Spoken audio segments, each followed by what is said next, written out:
Tabitha Jackson, director of the Sundance Film Festival, and I'm delighted to be here to talk cinema with 5 amazing directors. We have with us Adamma, writer and director of Honk for Jesus, Save Your Soul. We have Mariama Diallo, writer and director of Master. We have Nikyatu Jusu, writer and director of Nanny. We have Gabriel Martins, writer and director of Marte or Mars One.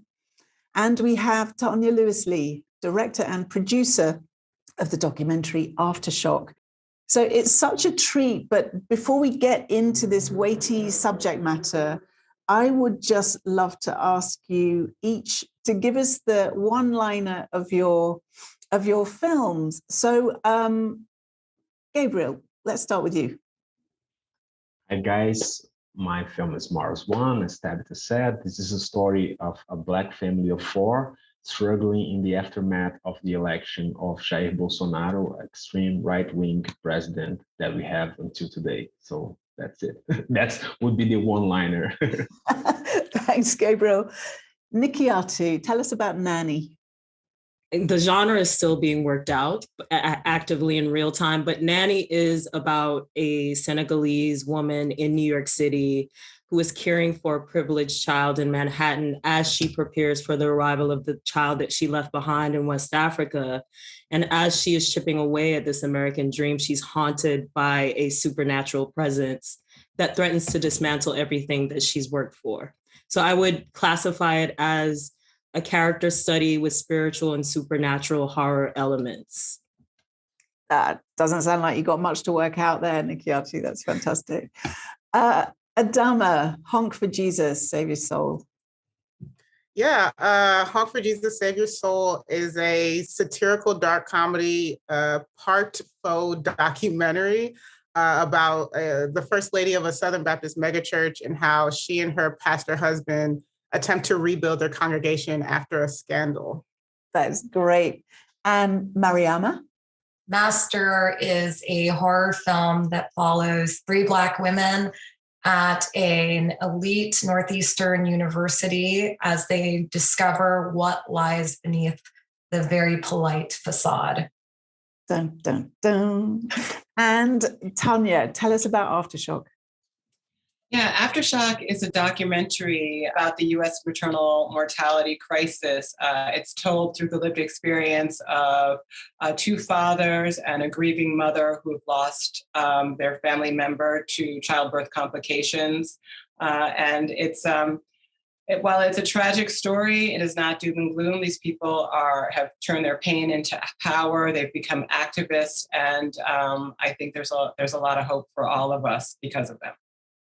That's great. Thanks, Tonya. And I mean, from you describing what cinematic tools you are using to express something about the world, we can already see an incredible amount of diversity, of form, of creative expression. And so that's what I'm excited to dig into. And I hope this can be a conversation between all of us. This conversation will be going out during Black History Month in February. And that's a concept I have thoughts about.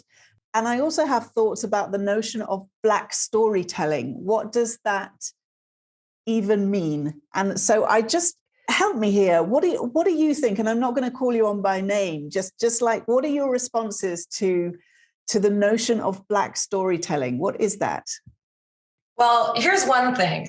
Just to start it off, and I wonder, Nikyatu, if you experienced this as well, because your film is also in the genre space, but something that I've been thinking about recently is Black storytelling as it relates to horror and the way that it is being received and kind of conceived as a novelty or, something kind of unusual. And for me, I think that it doesn't give enough credit to horror, and it certainly doesn't give enough credit to the Black creators who are now having greater access just to filmmaking in general. I was actually thinking about it this morning, and I was jogging, so I was getting all worked up. And I was kind of like, this horror, good horror for me is always addressing a personal experience. It's through the like lens of the filmmaker. And it is often, because of the genre, it's about anxiety and so on.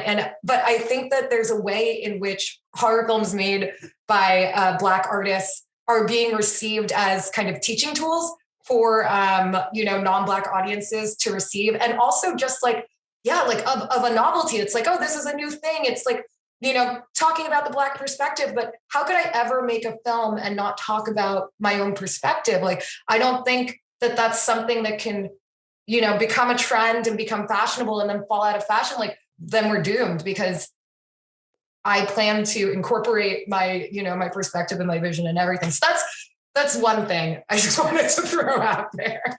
I love that. Nikyatu, I see you nodding. Yeah, I mean, I'm so excited to see these faces, first of all, on the Zoom. I did comment on my disappointment with the ways that mostly non-Black film critics, particularly white men, have been engaging with the genre pieces and being really dismissive of the lived experiences of the characters that we fought so hard and worked so hard to bring to the screen.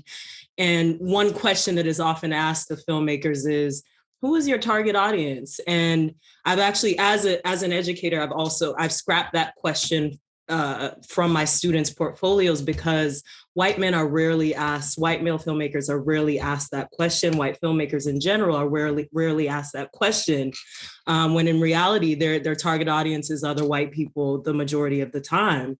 And so, piggybacking off of what Mariama just said about genre and the relativity of it and the subjectivity of it, the things that certain people find horrific are very subjective, based on their history, based on their lived experiences. And maybe as a white male, you may need to see someone torn limb from limb in order to be affected, because you haven't necessarily seen that history of your people being used and abused to create a whole nation in that way. And to me, horror is these microaggressions that lead up and build up into systematic issues, as opposed to hearkening back to slavery and literally hearing people call it the N-word. I think that there's a lot of horror that we're maneuvering as Black people in this country today. As we're talking, I mean, when you talk about Black storytelling, it's Black storytelling in a commercial sense, I think, and in this new age, right? I mean, Black people have been telling stories since the beginning of time. This is not new that we tell stories. We've been doing it. It's just a matter of that we are now working within a system that really is difficult for us to navigate because they want to tell stories. They want to perpetuate and sort of the white supremacy. Now we're in a space and time now where we're seeing movement, because it seems that people understand, the powers that be, the gatekeepers understand that Black stories actually are valuable, that people will go and watch Black stories. I love seeing the research, that the actual data that comes out and shows that films and stories that have diverse casts actually make more money than films that only have white casts. So I think as we begin to see that our stories are valuable, or as the industry begins to recognize that Black stories are valuable, that hopefully, we will be getting more funding. We'll see more types of stories. I'm so happy to see the horror genre open up. I look for more dramatic narrative stories. I mean, there's so many stories, and it's so funny. I was talking to someone the other night about scripts that were being sent, and they're still sending stories about gangsters and, who we are, from the hood. I was like, where's the story about the tech bro who's doing something? Where's the story about the Black guy who's hacking something? Where's the story about the Black guy who's a diver? Where's our Black Indiana Jones? And I do think that's coming as the industry wakes up and realizes what we really have to offer.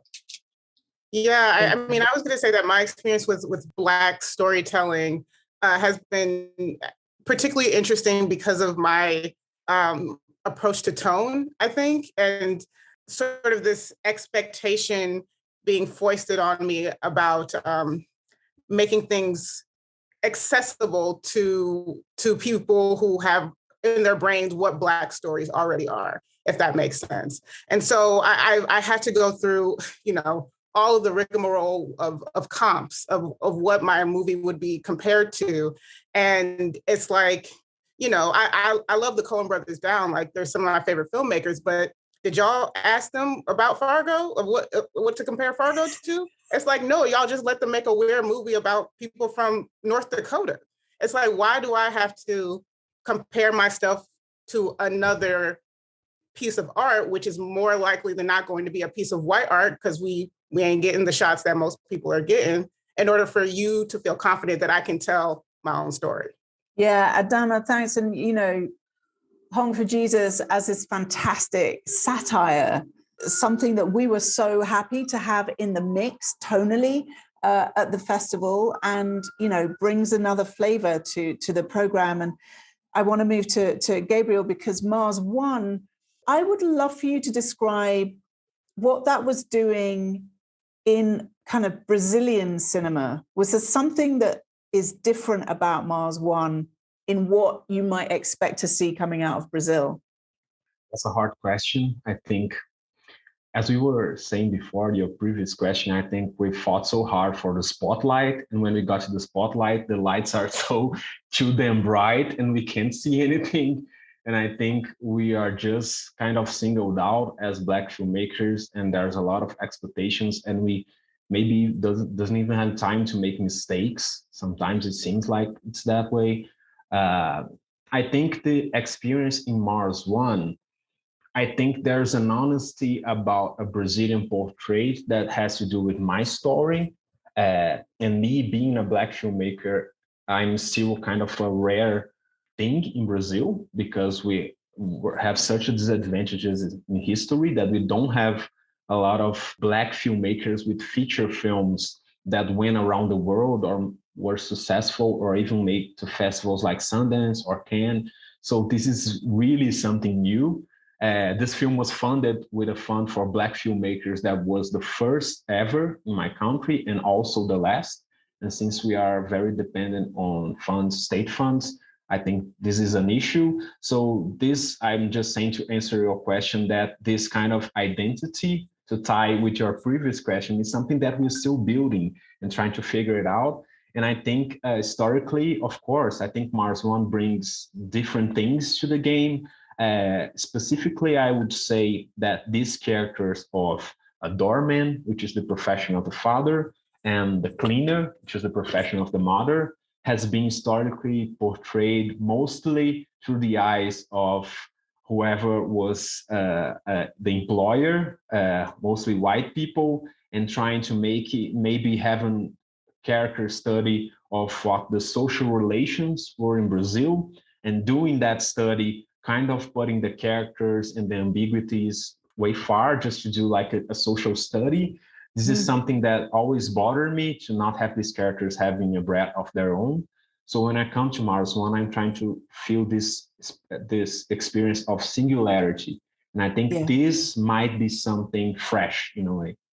Yeah, well, all of you, thank you for going there with me. And I wanted respectfully to look at the description around Black storytelling, because, personally, I do resist it. And I think it's something around considering this thing to be a monolith, also just imagining what a panel might be that was called white storytelling. It was like, what? And then to think of White History Month. It all kind of puts me on, it sharpens my desire to talk to you as having very particular perspectives. And that's what Sundance, and that's what I personally love about this subjective filmmaking, that also is not necessarily trying to feed the marketplace. It comes from very distinctive perspectives. So I want to dig deeper into this conversation with how you think about the work, how you do think about audiences, how you think about the form, and some of your creative inspirations, whether that's from literature or cinema. And if it is about if you identify as Black and that's the frame through which you want to talk about the work, then that's wonderful. And if you don't, that's also wonderful, because this is about creative expression for me, and that's why I'm so excited to get to talk to you. So let's turn, if we can, to inspirations. We've heard that there are many forms represented here: fiction, non-fiction, genre, satire, indescribable things without labels, actually. So I'm interested, and I want someone to kick off. Maybe I'm going to ask Tonya to kick off. When you were making your work, in this case, the documentary Aftershock, were there things that inspired you creatively that you were using as references? And I know this is an important subject matter, but it is also a film. It is also a work of creativity. So what did you take as any references or inspirations? Yeah, that's a great question. I mean, we photographs actually were what we used. Some of Roy Degarava's photographs specifically, sort of the shadows that he uses were something that we really responded to. We actually used photos of Eugene Smith in the film as well. And so those were some of our inspirations. I think, you know, honestly, for me and for Paula, it was really about, really the inspiration, quite honestly, came though from the people. I mean, yes, there is the creativity, but we were working with the people that our subject collaborators are also artists, and they are creative people themselves. One is Mari's a painter. Shawnee is a performer. We were not able to put her work into the film. Bruce is a music producer. He's also a painter. And so I would say that we were also really inspired by the work that they do as artists as well in our process of making the film. And that was one of the things that was so profoundly moving, was how they were expressing the inexpressible. It was powerful, powerful stuff. Gabriel, can I come back to you? Because there is something, I can't even describe it, just something ineffable about the film. It's got such a beautiful texture to it. What were some of your references? It's crazy because I come from like a different amount of references. I could say that I was influenced by Thai director Apichatpong Veerasetako. At the same time, I'm influenced by Charles Bournet a lot, especially in Killer of Sheep. And I'm also influenced by South Park, the TV show. So I think it comes from a lot of different energies that comes together in this film that has humor, but also drama and kind of existential dilemmas. In regarding to the image, I was talking a lot of my cinematographer about the work in a film called Mother of George, which I thought it was a very beautifully photographed film. I thought about this idea of having nice contrast and having like a darker house, and some things that I think would be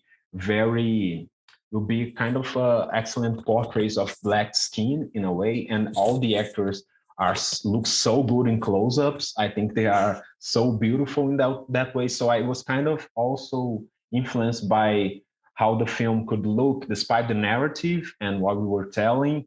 How could we complement their faces in a way? Because I think it's a film about singularity in a way. So this is something of the things that were driving me. Yeah. That's beautiful, because also I'm enjoying the current conversations around, more explicit conversations about how often Black skin is really badly lit, because cinema, even the very film stock itself, the original emulsion was calibrated against white skin.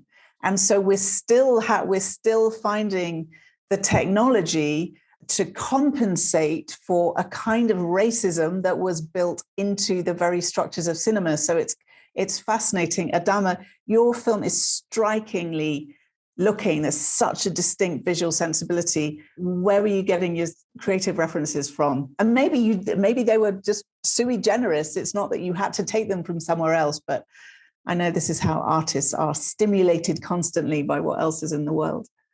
I took a ton of inspiration, I think, particularly in like the wide shots that I shot from Hayao Miyazaki. I'm wearing a Kiki's Delivery Service shirt right now. That's my boy. But I just love how he distances himself from his characters. and kind of just lets them live in the world. But, you know, but tonally, I drew a lot of inspiration from Black Twitter and Black Instagram. You know, Black folks are going to find the comedy in absolutely everything, no matter how tough it is, no matter how, you know, touchy it is. And, you know, I think that comes from a coping mechanism. And that's how I really sort of inspired myself when approaching the subject matter, because ultimately the darkness in my dark comedy is super not funny. Yeah, Mariama, Nikyatu, I mean, I think that I'd love to see how you respond to this same question and off what Adamma just said. This is the way I choose my cinematographers. I choose them, and I always cross my fingers that they choose me back based on the ways that they light and carve space and time with Black skin and the nuances and the bandwidth of our different complexions. And Rena Yang is a genius. And I just get so excited when I see even the most jaded film bros in their critiques, like the whole thing sucked, but the cinematography, oh my God. Like, I'm excited for Rena because her excellence is undeniable in terms of the way that she shoots and lights and carves space with Black skin. And I was alerted to her. It was tough choosing a DP for this film because it narrowed down to 3 really smart, amazing, talented DPs who all understood Black skin, but also had salient visions of their own. And I saw Rena's work on Top Boy, and then in her, you know, meeting with me, I was just like, this is someone I can walk away from on set and focus really on the actors and trust that when I walk back, we haven't lost time, and I look at the monitor and it looks exactly, if not surpassing what I would have hoped that it would have looked like. So to respond to what Adamma said about Black skin in the frame it's really important. But in terms of inspiration, I think my entry point, I always want to be clear that my entry point into filmmaking was through writing and reading. So literature, Toni Morrison, Octavia Butler, Zora Neale Hurston, Yaa Gyasi, the Ghanaian writer who wrote Homegoing. So many Black women writers who are pushing the boundaries of what genre means and what a Black woman protagonist can look like in different genres on the page. And so I'm really influenced by them, and I'm influenced by photographers like Renelle Medrano. She's Afro-Dominican, and Bosco Holder, the Trinidadian painter, with all the colors that he utilized in his paint. It's just like a really diverse mashup of inspiration. I have a long list of filmmakers. Bill Gunn, who wasn't appreciated during his time with Ganja and Hess, and all of his work that was really interesting and experimental with Black characters and the ways that he framed them. Casey Lemons, I was so fortunate to have her as a mentor at the Sundance Directors Lab, because Eve's Bayou was one of the films where I was like, you know what? Black girls and Black women and lineage and family and folklore grounded in Black diasporic stories is so important to me. And to see that on the screen meant so much. So yeah, my influences are diverse. Okay, Mariama, what you got? So similar to Nikyatu, I think that there are a lot of literary influences that I have. And, you know, Toni Morrison is a huge one, as I'm sure was the case for several of us, I would imagine. And, you know, growing up, we were like a real book home. And it was like, here's what you can get here. You can get like Essence Magazine, you can get the New York Times, or you could get like every Toni Morrison would never, like, have at it. And that, you know, I started reading them very early, like maybe like in terms of like my emotional development, but it really formed, you know, part of the core of my understanding of storytelling. And, you know, like stories like Beloved, I think stay with me and will stay with me forever. And then cinematically as well, Charles Burnett. I remember the first time I saw Killer of Sheep, and I felt cheated almost, because I couldn't understand why I hadn't heard of it sooner and why it wasn't, you know, positioned more at the forefront of cinema, because it's just like everything that it does. And, you know, and I was seeing it decades after he made it, and it felt so new and and I had never seen anything like it before. And To Sleep with Anger is another brunette that I love, just sinister, annoyingly sinister. Danny Glover is such a great character. I really love that film. And then there are a lot of, classic horror cinema from like the 70s, particularly, that have also left a lasting impression. All of those basically made by white men, which is also, it's the weird thing, and why I'm so glad that I'm able to be a filmmaker, because a film like The Shining, I love, but you're watching, I call it like a drive-by. When you're watching a film for the first time and it's a filmmaker who you've heard such great things about, you respect, you see their artistry and it's amazing and the story's compelling. And then out of nowhere, some weird racist shit just like gets you in the head. And it's like, where did that even come from? Why do you need to why do you need to go there with it? It's not necessary. Same thing happened in Taxi Driver. I was just like, loving it. What? And like, anyway, I could go on, but it's, it's a thing, and it's a thing that happens a lot. And, that's their problem and that's for them to reckon with. But I'm glad to be able to now add my voice, and say what the hell I want to say. So good. And you're so Mariama, good. just to jump in, I had such a huge envy when I saw Killer of Sheep that I didn't make this film. And I was also really amazed by it. And I think this is the funny thing. And once I met Charles Bournet in a festival in France, and he said he was very influenced by Brazilian director Galber Rocha. So I was so amazed that we can kind of keep exchanging those references throughout time, and we kind of go exchanging our experiencing, even being in different countries.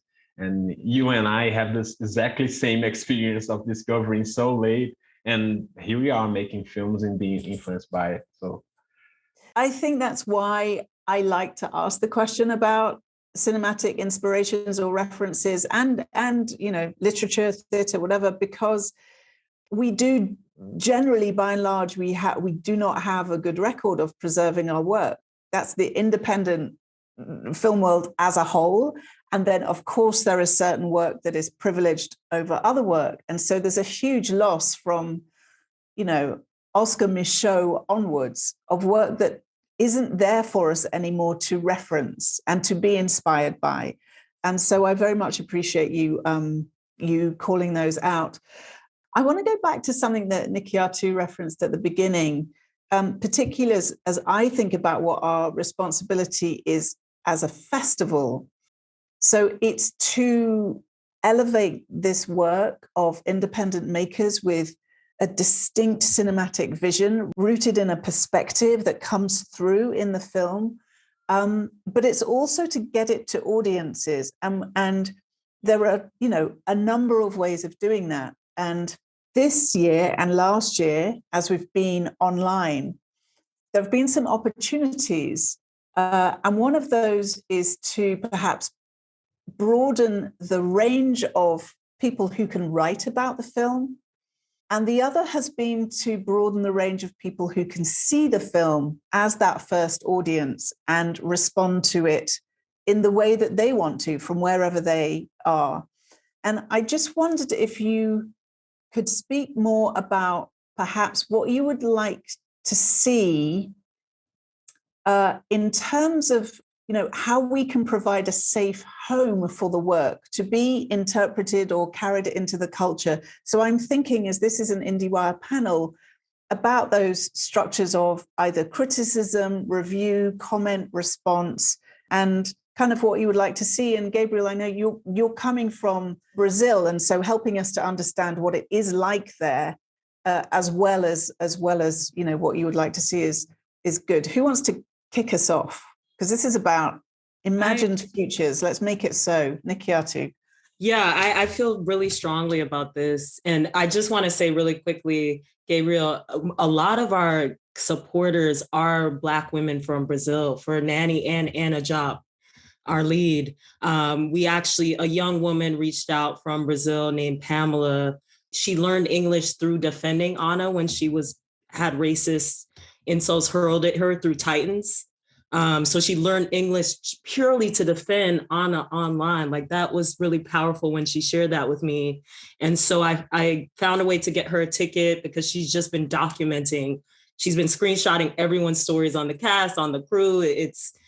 Her commitment is amazing. But I say that to say that I think that there's a reach what that Black audiences have, and that Tonya alluded to, that we don't get to learn that we have. Like I literally had a professor in film school who said, and this was a while ago, so but he said that Black films don't perform well overseas, like just as a fact. He just said it.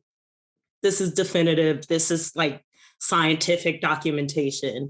And so many of us, once we do power through all the hurdles that we have to navigate to make films, we realize that these are a lot of lies. And the evidence shows that people want to see these characters, they want to see these films.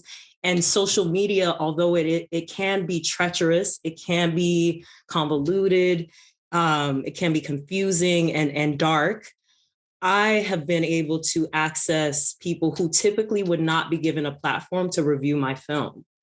And they're responding, like my audience is finding me back. And I think that is the most gratifying element of this entire process, is seeing the ways that the Black women that I wanted to reach are reacting to the mythology and reacting to Aisha as a fully fledged fattened out protagonist, and the tenderness that even in the darkness that I took with this Black woman character as a protagonist. And I'm also seeing people defend our films. Like Mariama and I are at the cusp of genre, and we're navigating different genres, darker genres, and people have a very monolithic sensibility around what that should look like. And so seeing people come to our defense without even tagging us, because I'm a stalker, and of course I'm Googling my name and the name of my film, of course. But like, it's just so heartening to see that our target audience loves us back. And without, I think, the accessibility of social media and this film festival being online, a lot of people wouldn't have seen our films this immediately. So it's really heartwarming. Yeah, I may have a different viewpoint of this a little bit about what's the role of Sundance, right? To me, I look at Sundance as a marketplace. I'm here to show my film, to sell my film, right? I think the role that Sundance can really play, and obviously the reviews and all of that are really important in the sale of a film, and who does those reviews is really important. I think that Sundance can have a role in ensuring that the critics who come to the table are diverse. I mean, I think you have potentially the power to demand that people like IndieWire, like Variety, or have representation in their ranks of those who are reviewing the film. You know, it's complicated, right? Because while we are putting the film out there, it's still limited because we're looking for our distribution so that when it really comes out, then everybody can really come out. But I guess to what Nikyatu was saying is that there is an audience that can, when you do it virtually like this, can see it, who can start the groundswell a little earlier, which is helpful and really tremendous. So I'm not sure how it all works, because there becomes confusion, right? Because then people think, oh, the film is out because it's at the festival, but I'm not really out yet. I'm just lifting my skirt a little bit. And so how do we do that? Get our people to get the groundswell and get it out there, and at the same time hold it back. But I do think that what you guys are doing well right now is at least you're getting diverse voices to the table, which is what needs to happen. And I think you can make demands on the industry also, so that it helps us all. Yeah, thanks for saying that, Tonya, because I think we know that we come at a very particular moment in a film's life cycle, which is the launch of the film. It's not the release of the film, and we also have values that we need to live up to about how that work is received, even at that point. So we did start a press inclusion initiative, which would mean that this work, and this was brought up by Boots Riley, actually, after I think it was Sorry to Bother You. I think it was after Sorry to Bother You, when he's just like, that first audience actually was not who the film is for. And so the way that it was written about and received was not reflective of the release audience we're trying to get it to. And so it's just created another hurdle that we have to get over before we can actually get it to the audience it's for. So that absolutely accelerated us with things like the Press Inclusion Initiative. But I also feel personally that having an audience that represents something more than who can afford to be at Sundance and, in that small place, which is expensive to get to and expensive to be in, having an audience that more fully reflects a broader range of opinions around a film is what we should be here for.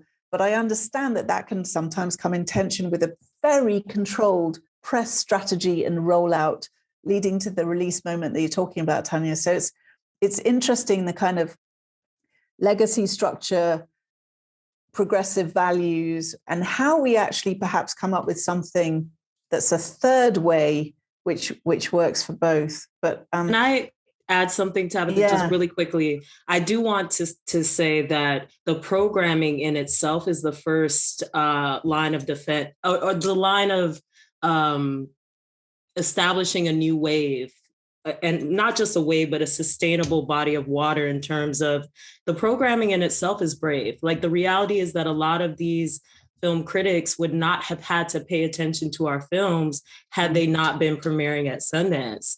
And so now they're being challenged in new ways to actually have to meet the work where it is, as opposed to projecting and vomiting their biases onto the page and getting away with it. So I think the programming is so powerful because you're placing us at what is considered, one of the highest echelons and pedigrees of a feature film premiere. And we have this platform, and now people have to actually pay attention to us, whether they understand us or not.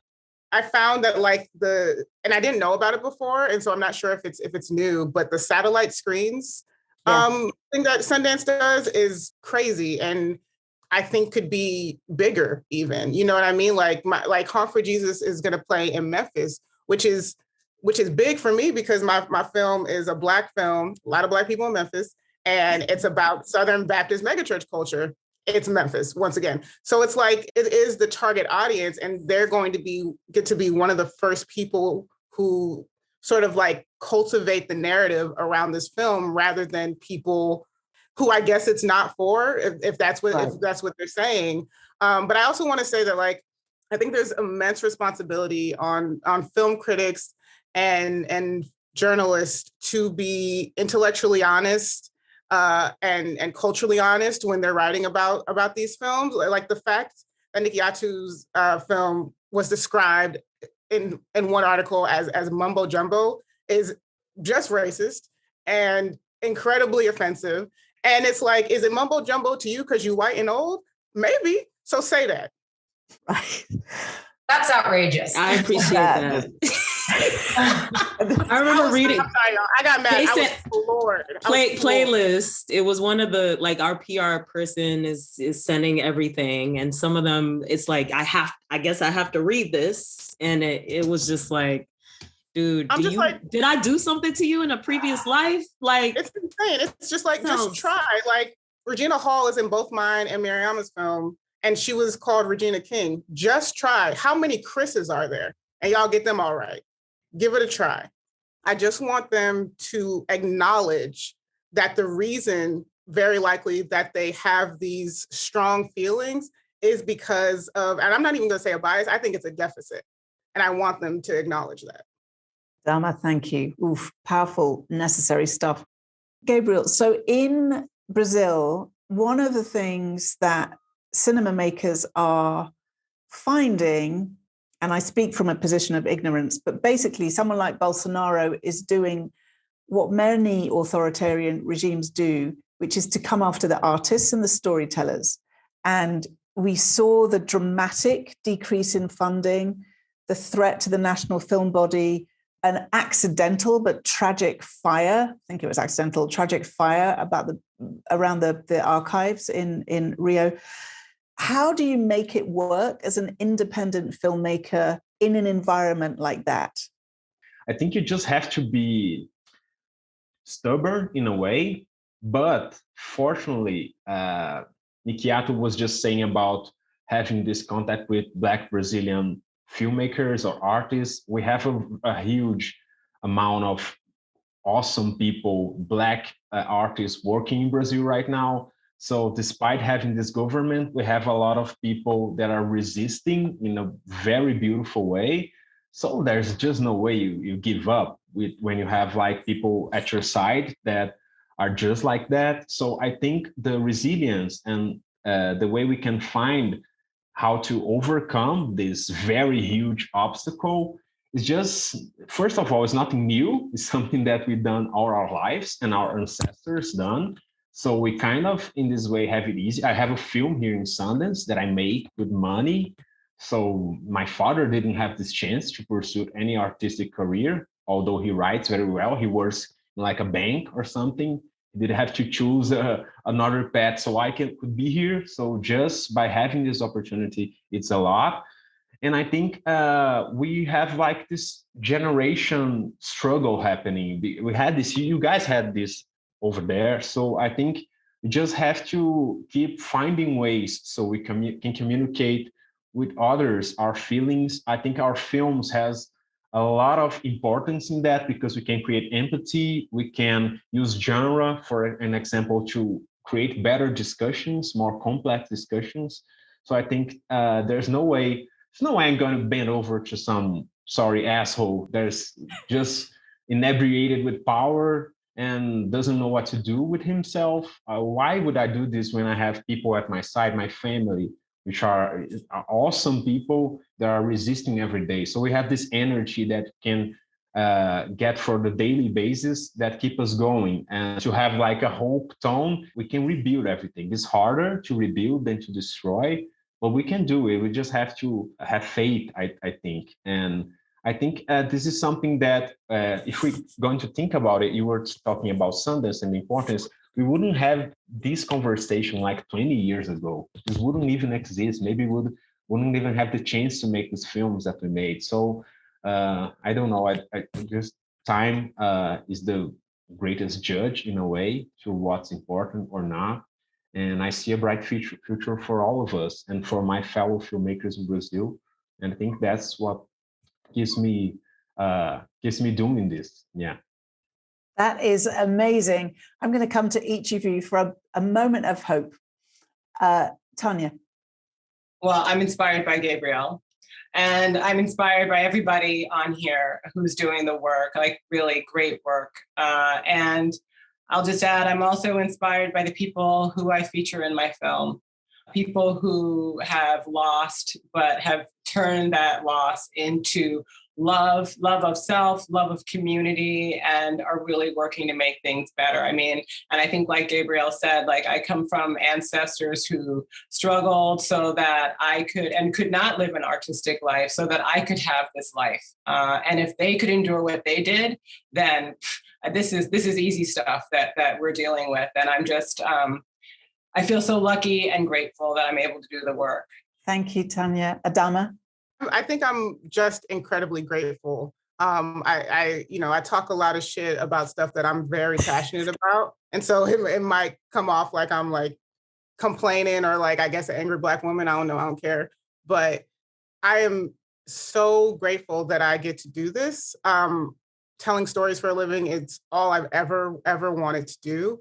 And the fact that that I get to do it and project the stories that I want to project and the places that I want to project. Like, Andre 3 Stacks said, the South got something to say, and I definitely got something to say. And, thanks to Sundance, I get to say it. I've been supported by Sundance, but with labs, I did the screenwriting intensive. I did the episodic lab with my twin sister, and now my first feature film is in Sundance. And for that, I am grateful. And for that, I feel powerful. And I think that's an amazing thing to give to a filmmaker.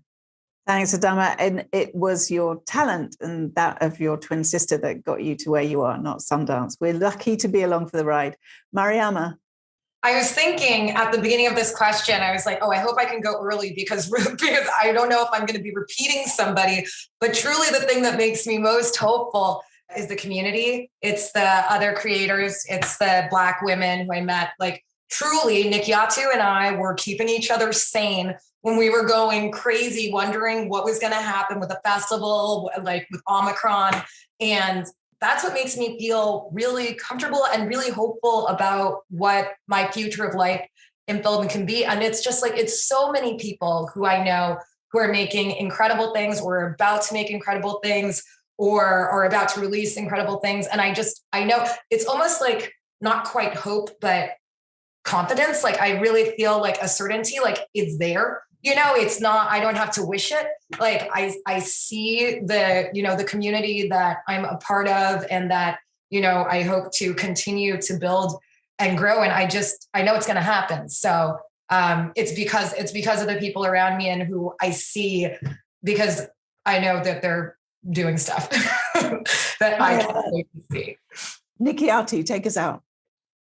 I feel like that last housewife on the edge of the couch that has to say something really optimistic. But no, Mariama is right. Like literally, I would be like, sis, how you doing? What's going on? I want to wear this dress. I guess I won't be able to, but community has been really significant. And seeing the ways that people have corralled around our work outside of who is lionized as the pinnacle of film criticism. Like people don't care. I think gradually more and more people are not caring about these things and really are responding to collective response to our work. And there's a quotation from Walida Imarisha, who is like just this really smart woman who studies Afrofuturism and Black futurism and speculative fiction. Our ancestors dreamed us up and then bent reality to create us. We are already science fiction walking around on two legs. And that is essentially what girds everything that I create. Like so many people fought before us and maneuvered harsh criticism and disproportionate criticism and all kinds of circumstances. And so I'm always reminding myself by revisiting literature and revisiting art that inspired me, that people had harsher territories that they were navigating and they still managed to create. Even though they didn't get their flowers in the present, I'm aware that potentially we might not get our flowers in the present, but I think we're all creating work that will be studied and revered in the near future. Nikyatu, thank you. This conversation has been about creativity and community and confidence. And all of these filmmakers have remarkable visions and remarkable purpose. Thank you to all of you for joining me to have some real talk, actually. Really appreciate it. Thank you, and thanks to IndieWire for letting us.